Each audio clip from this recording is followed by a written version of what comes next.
இந்த இடத்துல தாங்க இந்த டாஸ்மாக் கடை இருக்குது. கிட்டத்தட்ட 40 வருஷம். இப்போ அதை லாக் பண்ணிட்டாங்க.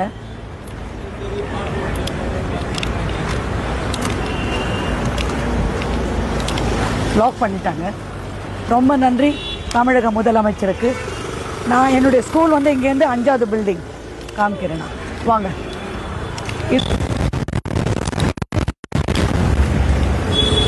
இதுதான் ஸ்கூல். நான் சூப்பியம்மா, இதுதான் ஸ்கூல். இங்கேருந்து 6வது பில்டிங் தான். இங்கேருந்து 6வது பில்டிங் தான் அந்த ஒயின் ஷாப்பு. 40 வருஷமாக முயற்சி பண்ணிட்டு இருந்தேன் இதை மூடணும் அப்படின்னு சொல்லிட்டு. எந்த முயற்சி பண்ணியும் எந்த அரசாங்கமும் எங்களுக்கு செய்யலை. இந்த தாவேக அரசாங்கம் எங்களுக்கு பெரிய உதவியாக. மிக்க நன்றி மாண்புமிகு முதலமைச்சர் அவர்களே.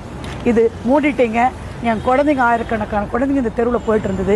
6 மணிக்கு மேலே அந்த இடத்துல நடக்கவே, வெளியில் லேடிஸ் நடமாட முடியாது. நிறைய பேர் ரோட்டில் விழுந்து கிடப்பாங்க எங்கள் தெருலாம். மிக்க நன்றி. இது சொல்லுக்க